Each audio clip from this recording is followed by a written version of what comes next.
어서 오세요. 반갑습니다. 지난 한 주간 편안하셨어요? 다작의 한류학 결혼 시간에 오신 것을 환영합니다. 어서 오세요. 한류란 무엇인가? 제리 벤틀리의 역사학에서 본 한류 첫 번째 시간입니다. Old World Encounters, 고대 세계의 만남이라는 저술로 잘 알려진 제리 벤틀리는 문화 간의 상호 영향에 대해 관심이 많은 미국의 역사학자입니다. 그렇다면 그의 역사적 관점에서 본 한류란 무엇인가?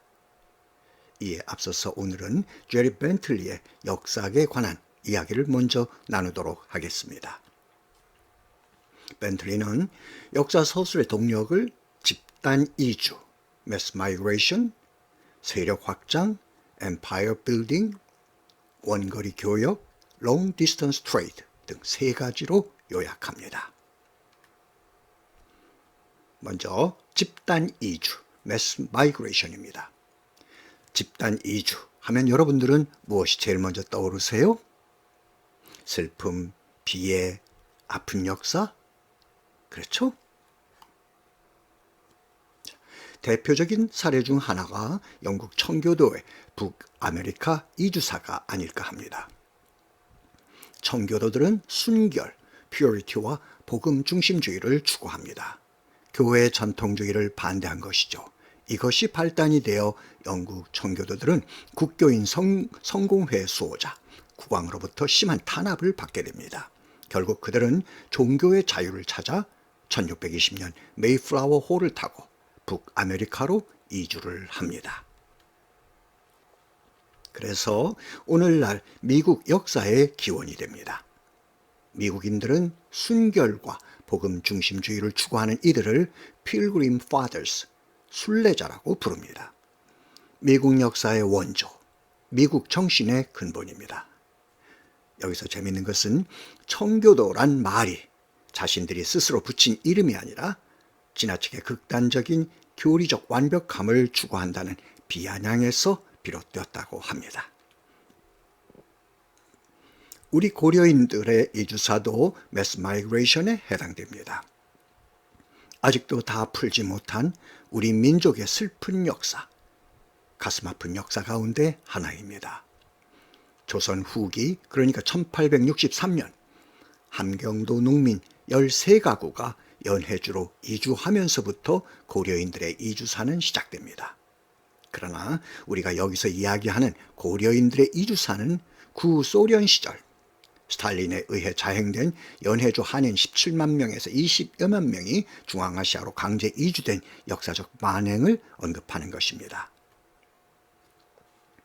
추운 겨울 가축을 실어 나르는 시베리아 횡단 열차를 타고 40일 동안 우즈베키스탄, 카자흐스탄, 우크라이나, 키르기스탄, 투르크메니스탄, 타지키스탄 등지로 흩어지게 됩니다. 이동하는 도중에 2만여 명이 추위와 배고픔으로 사망했다고 합니다.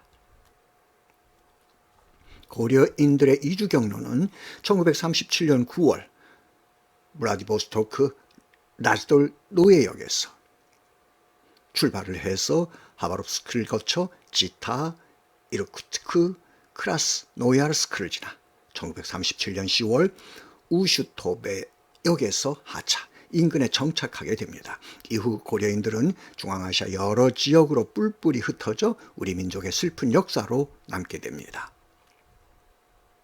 이렇게 나라 밖에서 비참한 생활을 하며 떠돌던 고려인들이 다시 연해주로 돌아올 수 있게 된 것은 1993년 4월 1일 구소련이 붕괴하고 러시아 연방 최고회의가 고려인의 명예회복법을 통과시키면서부터입니다. 벤틀리가 보는 역사 서술의 두 번째 동력, 세력 확장, 엠파이어 빌딩입니다.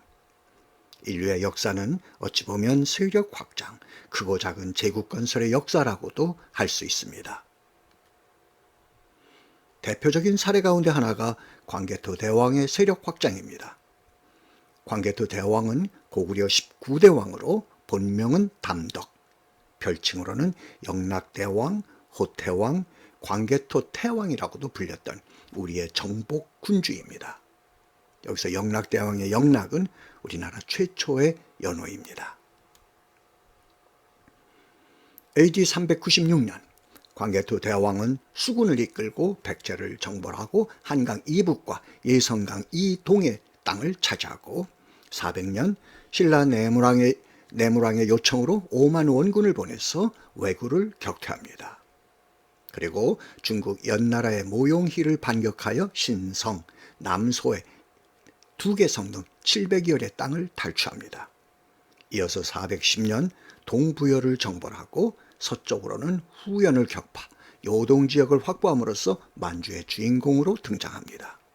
우리가 중국의 동북공정을 경계하고 고토 회복을 염두에 두고 있는 것도 이런 역사적 배경에 연유합니다.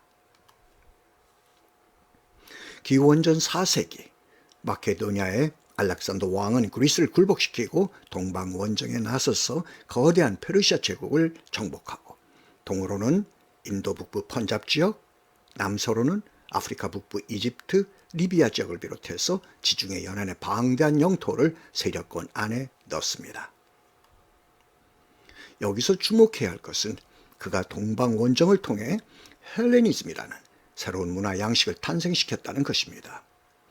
알렉산더 왕이 성취한 거대 제국은 이미 사라진 지 오래됐지만 그 시대가 창조한 헬레니즘 문화는 헤브라이즘과 더불어서 2500여 년이 지난 오늘날까지도 서구 문화 정신의 핵심 이데올로기로 굳게 자리하고 있습니다.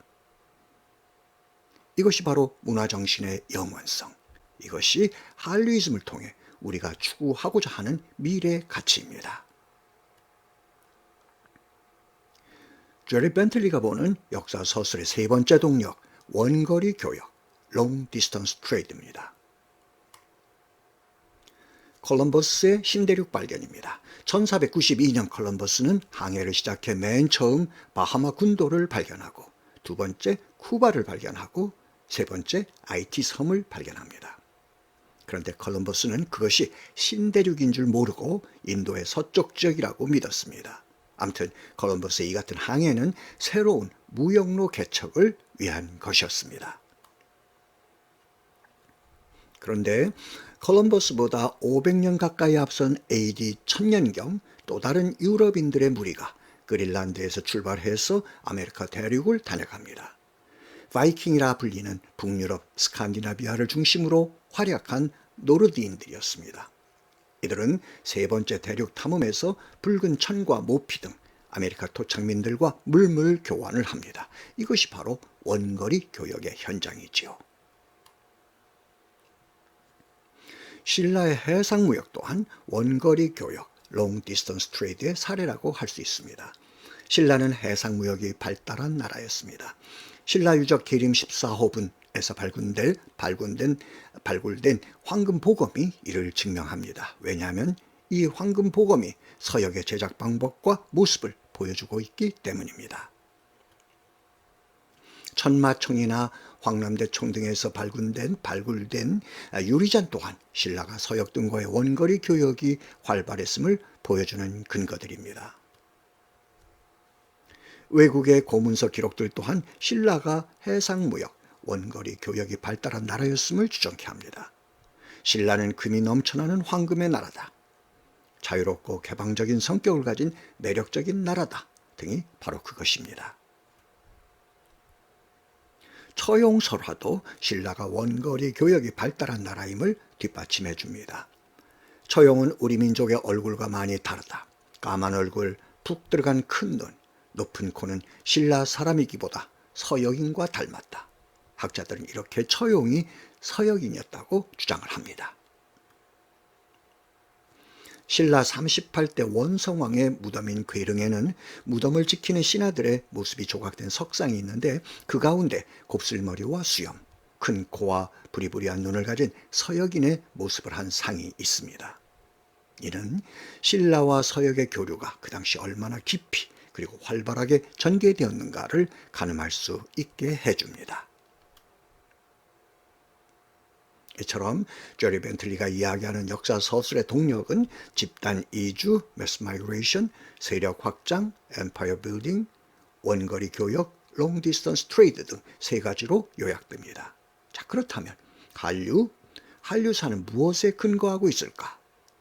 어떤 역사 서술의 동력이 지금의 한류를 있게 한 것일까? 궁금하시죠? 그렇다면 다음 시간을 기대해 주세요. 감사합니다.